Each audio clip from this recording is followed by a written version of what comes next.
masuk dan mengisi saf terdepan terlebih dahulu dan dimohon untuk tidak membuat saf baru sebelum saf terdepan terpenuhi. Dan bagi jamaah yang membawa alat komunikasi, mohon bantuannya untuk men-setting alat komunikasinya ke dalam mode silent atau dinonaktifkan demi kekhusyuan salat berjamaah kita. Dan bagi jamaah yang di depannya terdapat keropak, kami mohon bantuannya untuk menjalankannya. Pengumuman yang pertama, kami dari DKM Masjid As-Sofia mengajak dan mengundang kepada para jamaah sekalian untuk hadir dan mengikuti kajian rutin Masjid As-Sofia yang insya Allah dilaksanakan setiap hari Kamis, Sabtu, dan Ahad. Untuk jadwal lebih jelasnya, alhamdulillah sudah kami tampilkan di monitor masjid yang sudah tersedia. Dan bagi jamaah yang ingin mendapatkan info terupdate mengenai jadwal kajian Masjid As-Sofia, bisa menghubungi nomor kontak kami di 0811226242. Pengumuman selanjutnya yaitu mengenai laporan keuangan Masjid As-Sofia pada tanggal 22 Rabiul Akhir 1444 Hijriah bertepatan dengan tanggal 18 November 2022 untuk pemasukan keropak Jumat sejumlah Rp2.411.000, untuk pemasukan kotak amal sejumlah Rp4.354.000, infak dari Majelis Taklim Al-Khansa sejumlah Rp200.000, infak dari Majelis Taklim Al-Ghazi sejumlah Rp300.000, infak dari Majelis Taklim Az-Zahra sejumlah Rp300.000, dan untuk infak penerimaan parkir sejumlah Rp2.620.000, dan total pemasukan sejumlah Rp10.215.000. Dan untuk pengeluaran biaya konsumsi internal sejumlah Rp1.150.000, biaya konsumsi tamu, jamaah dan iftar sejumlah Rp1.276.000, biaya perlengkapan habis pakai sejumlah Rp411.000, dan biaya khotib dan pemateri kajian sejumlah Rp2.400.000, biaya jasa sejumlah Rp600.000, biaya gaji sejumlah Rp350.000, biaya gedung dan kebersihan sejumlah Rp6.592.500, dan bantuan ke pemerintah dan masyarakat sejumlah Rp950.000. Dan untuk pengeluaran sejumlah 13 dan jumlah pengeluaran sejumlah Rp13.729.500, dan total pemasukan dikurangi pengeluaran sejumlah minus Rp3.514.500.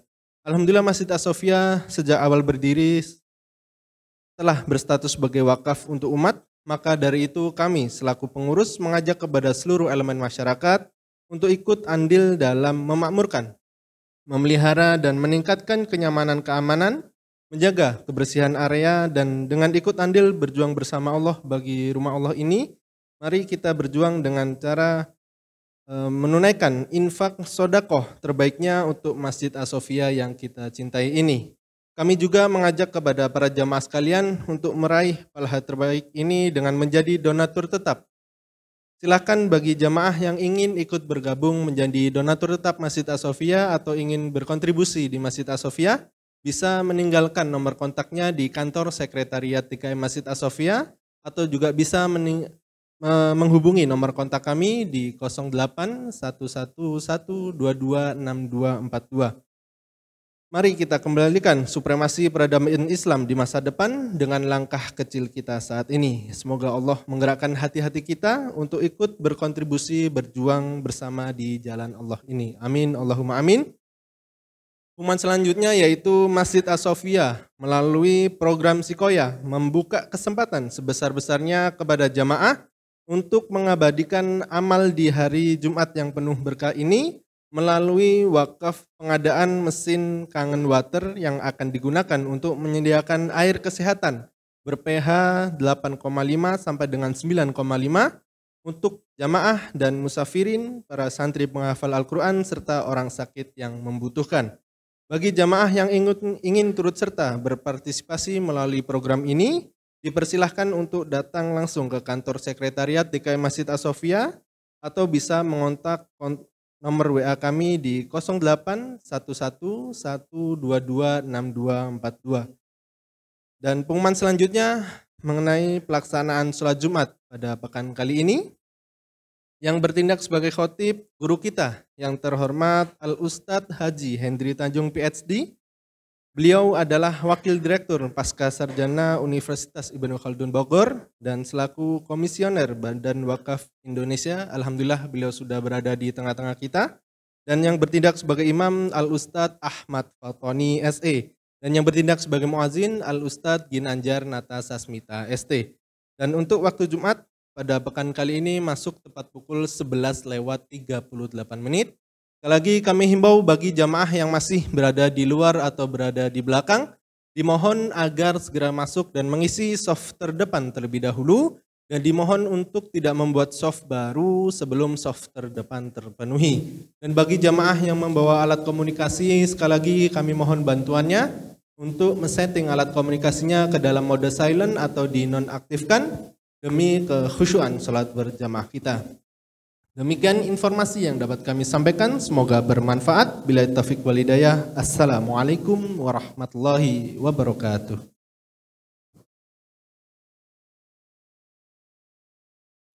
Bismillahirrahmanirrahim. Diinformasikan kepada jemaah bahwasanya waktu salat Jumat telah masuk. Bagi jemaah yang hendak melaksanakan salat sunnah qabliyah Jumat, kami persilakan sebelum khatib naik mimbar. Terima kasih.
Assalamualaikum warahmatullahi wabarakatuh.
Alhamdulillah, alhamdulillahilladzi nahmaduhu wa nasta'inu wa nastaghfiruh. Wa na'udzu billahi min shururi anfusina wa min sayyiati a'malina. May yahdihillahu fala mudhillalah wa may yudlil fala hadiyalah. Asyhadu an la ilaha illallah wa asyhadu anna Muhammadan abduhu wa rasuluhu la nabiyya ba'dah. Allahumma shalli ala Muhammadin wa ala alihi wa ashabi ajma'in. Ya ayyuhalladzina amanu ittaqullaha haqqa tuqatih wa la tamutunna illa wa antum muslimun. Wa qala ta'ala fil Qur'anil Karim wa huwa asdaqul qailin. A'udzu billahi minasyaitonir rajim. Bismillahirrahmanirrahim. Allahul ladzi sakhkhara lakumul bahra litajriya al-fulku fihi bi amrih wa litabtagu min fadlih wa la'allakum tashkurun. Shadaqallahul adzim. Jamaah Jumat yang insya Allah dimuliakan oleh Allah Subhanahu wa Ta'ala. Allah mengatakan kepada kita bahwa semua yang ada di bumi ini, semua yang ada di langit, dan semua yang ada di lautan, Allah peruntukkan buat manusia. Sebagaimana tadi Khatib mengutip surat Al-Jasiyah, surat yang ke-45, ayat 12, di mana Allah berfirman, Allahul ladzi sakhkhara lakum. Allah telah menundukkan kepada engkau laut. Laut Allah sudah tundukkan kepada kita. Untuk apa? Untuk kita ambil manfaatnya. Litajriyal fulku fihi bi amri. Laut itu kita bisa gunakan untuk berlayar. Untuk melakukan perdagangan, kegiatan aktivitas ekonomi. Walitabtagu min fadlih, untuk kita mencari rezeki di dalamnya. Ada ikan, ada segala macam hasil-hasil laut. Ada mutiara dan lain dan sebagainya. Lalu ujung ayatnya Allah mengatakan wala'allakum tashkurun. Semoga kita semua atau kalian semua menjadi orang-orang yang bersyukur. Jamaah Jumat yang insya Allah dimuliakan oleh Allah Subhanahu wa Ta'ala. Bukan hanya laut yang Allah tundukkan kepada manusia. Pada ayat berikutnya, pada ayat yang ke-13, Allah juga berfirman, Allahul ladzi sakhkhara lakum wa sakhkhara lakum ma fis samawati wa ma fil ard. Allah juga menundukkan kepada engkau apa yang ada di langit dan apa yang ada di bumi. Bayangin, di atas dan di bawah. Semuanya, apa yang ada di langit dan apa yang ada di bumi. Jami'an, semuanya. Ya, inna fi dzalika, maka sesungguhnya bagi yang demikian itu la ayatin, terdapat tanda-tanda liqaumin yatafakkarun, bagi orang-orang yang berfikir. Jemaah Jumat yang insya Allah dimuliakan oleh Allah Subhanahu wa Ta'ala. Al-Jasiyah 12-13 ini Allah ingin memberikan pemahaman kepada kita bahwasanya Allah begitu sayang kepada kita sebagai manusia. Allah berikan semua, Allah ciptakan semua untuk manusia. Apa yang ada di langit, apa yang ada di bumi, apa yang ada di laut, semuanya silakan. Untuk apa? Untuk kita cari rezekinya di situ. Untuk kita bisa hidup di situ. Untuk kita bisa mencari nafkah di situ. Dan ini akan menambah rasa syukur bagi orang-orang yang beriman. Jemaah Jumat yang insya Allah dimuliakan oleh Allah Subhanahu wa Ta'ala. Mencari rezeki ini merupakan suruhan daripada Allah Subhanahu wa Ta'ala. Ibtaghu, carilah rezeki itu. Artinya apa? Umat Islam tidak boleh bermalas-malasan. Umat Islam harus kerja keras. Kenapa? Perintah mencari rezeki itu. Dan Allah sudah siapkan semua sarana. Tinggal bagaimana kita berpikir, kita menggunakan daya fikir kita untuk bisa menggali rezeki-rezeki itu. Jamaah Jumat yang dimuliakan oleh Allah Subhanahu wa Ta'ala, setelah kita mendapatkan rezeki, apakah betul rezeki itu betul-betul rezeki? Ada yang menarik dalam kitab Muqaddimah Ibn Khaldun. Ketika Ibn Khaldun bicara tentang rezeki. Ibn Khaldun mengatakan rezeki itu adalah hasil usaha yang dapat dinikmati oleh orang yang mengusahakannya. Contohnya, seseorang bekerja, dapat gaji. Gajinya buat makan. Lalu makannya dia makan sendiri, itu rezeki bagi dia. Seorang dapat upah, dapat honor. Lalu dengan honor itu, dengan upah itu, dia bisa beli pakaian. Pakaian dia nikmati, dia pakai. Berarti itu rezeki bagi dia. Tapi ada yang bukan rezeki. Ibn Khaldun mengatakan, walaupun kita kumpulkan Walaupun uang itu kita punya, tapi belum rezeki kita. Kenapa? Yang menikmatinya bukan kita. Makanya Ibnu Khaldun mengatakan rezeki itu adalah hasil usaha yang kita nikmati hasilnya. Terus bagaimana kalau hasil usaha, tapi kita nggak nikmati hasilnya? Ibnu Khaldun mengatakan itu adalah kasab. Kasabun.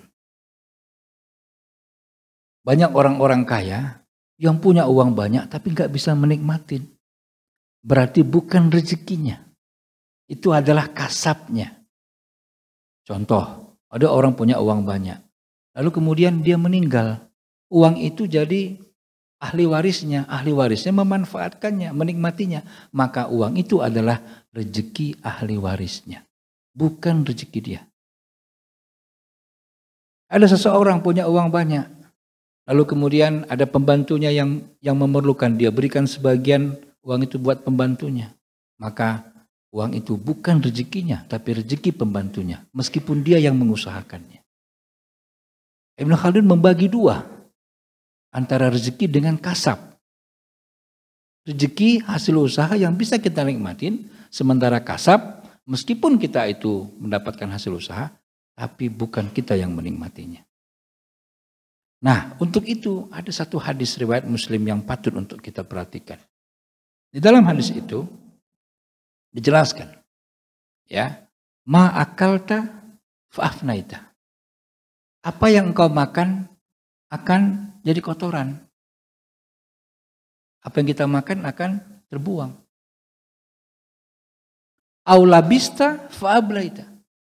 Atau apa yang kita pakai akan jadi lapuk, akan jadi usang. Yang terakhir, au tasaddaqta fa'amdaita. Dan yang kau sedekahkan itulah yang menjadikan tabunganmu, yang menjadikan dia bernilai bagimu, yang menjadikan rezeki bagimu. Karena engkau menikmati hasilnya nanti di hari akhirat. Dari hadis ini kita bisa membagi sebenarnya. Rezeki yang kita dapatkan, hasil usaha yang kita dapatkan, biasanya kita gunakan untuk konsumsi. Kita makan dengan segala varietasnya. Ya.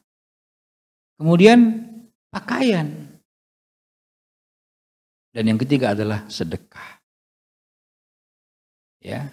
Semuanya rezeki kita ini. Kenapa? Karena kita yang nikmatin. Makanan kita yang nikmatin, pakaian kita nikmatin, sedekah pun kita yang nikmatin. Nah, oleh karena itu para jamaah sekalian, bagaimana supaya hasil usaha kita menjadi rezeki kita? Maka apabila berlebih daripada yang kita makan dan yang kita pakai, maka gunakanlah untuk bersedekah. Inilah tuntutan syariah. Bagaimana agar kasab kita menjadi rezeki? Bagaimana supaya hasil usaha kita bisa nikmatin baik di dunia maupun di akhirat, maka gunakanlah dia untuk makan kita, untuk pakaian kita, dan untuk sedekah kita. Mudah-mudahan gaya lifestyle, gaya hidup bersedekah ini menjadi gaya hidup kita. Supaya apa? Supaya betul rezeki itu benar-benar rezeki kita, bukan hanya sekedar kasab kita. Barakallahu li wa lakum innahu wal ghafurur rahim.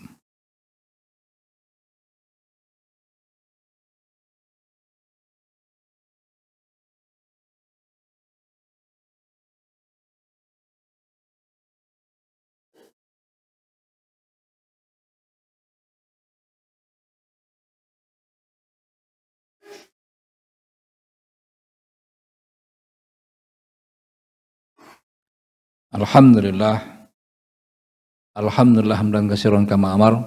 Asyhadu an la ilaha illallah wa asyhadu anna Muhammadar Rasulullah. Allahumma shalli ala Muhammad wa ala ali Muhammad kama shallaita ala Ibrahim wa ala ali Ibrahim wa barik ala Muhammad wa ala ali Muhammad kama barakta ala Ibrahim wa ala ali Ibrahim fil alamin innaka Hamidum Majid. Ya ayyuhalladzina amanu ittaqullaha haqqa tuqatih wa la tamutunna illa wa antum muslim. Jamaah Jumat yang insya Allah dimuliakan oleh Allah Subhanahu wa Ta'ala. Kenapa orang-orang kaya tidak segan-segan berwakaf dalam jumlah besar? Katakanlah yang khotib kenal. Di Depok ada orang kaya yang berwakaf 11 miliar. Di Jakarta, di Kuningan ada orang kaya yang berwakaf 150 miliar. Kenapa? Pertanyaan bagi kita. Karena mereka memahami betul dengan hadis tadi. Ketika mereka memiliki kasab yang besar, yang banyak, belum tentu kasab itu milik rezeki dia. Maka bagaimana supaya kasab tadi menjadi rezeki dia? Maka dia wakafkan untuk umat. Dan itu menjadi rezeki dia nanti. Sebagaimana jelaskan dalam hadis yang sering khotib sebutkan. Idza mata ibnul Adam in qata amalahu ila min salas. Kalau kita nanti meninggal dunia, putus semua amal kita. Kita mau andalkan apa amal lagi? Enggak ada. Kecuali 3 hal saja. Pertama adalah sedekatin jariyah, sedekah tadi. Yang hadis riwayat Muslim tadi. Sedekah tadi itulah yang jadi andalan kita. Investasi kita. Yang kedua baru ilmu yang bermanfaat. Yang ketiga adalah anak yang soleh. Nah inilah PR kita. Para jemaah sekalian. Bagaimana kita menciptakan keluarga kita. Menjadi keluarga-keluarga yang senang bersedekah. Keluarga-keluarga yang soleh dan solehah, dan keluarga yang cinta kepada ilmu agama. Mudah-mudahan kita semua dapat mengimplementasikan dalam kehidupan kita, dan mudah-mudahan semua kita mampu mengamalkannya. Amin, amin ya rabbal alamin. Marilah kita berdoa, kita angkat kedua tangan kita tundukkan kepala kita berharap betul kepada Allah, dan kita keluarkan doa kita dari hati kita dengan harap-harap semoga Allah mengabulkan doa-doa kita. Allahumma fir lil muslimina wal muslimat wal mu'minina wal mu'minat al ahya minhum wal amwat ya qadiyal hajat. Rabbana zulamna anfusana wa illam taghfir lana wa tarhamna lanakunanna minal khasirin. Ya Allah ya Tuhan kami, jadikanlah kami hamba-hamba yang soleh ya Allah. Jadikanlah kami hamba-hamba yang bersyukur ya Allah. Jadikanlah kami hamba-hamba yang bersedekah ya Allah. Ya Allah ya Tuhan kami, janganlah jadikan kami hamba-hamba yang kikir ya Allah. Janganlah jadikan kami hamba-hamba yang jauh darimu ya Allah. Jadikanlah kami hamba-hamba yang Engkau senangi ya Allah. Karena kami senang membantu sesama ya Allah. Ya Allah ya Tuhan kami, jadikan sedekah sebagai sifat kami ya Allah. Baik di kala lapang maupun di kala sempit ya Allah. Ya Allah ya Tuhan kami, terimalah doa kami ya Allah. Terimalah doa kami ya Allah. Terimalah doa kami ya Allah. Rabbana atina fid dunya hasanah wa fil akhirati hasanah wa qina adzabannar. Subhanallah alhamdulillah. Subhanallah innallaha ya'muru bil 'adli wal ihsan wa itaa'il qurba wa yanha 'anil fahsya'i wal munkari wal baghi ya'idukum la'allakum tadhakkarun wa la dzikrullahi akbar. Aqimis shalah.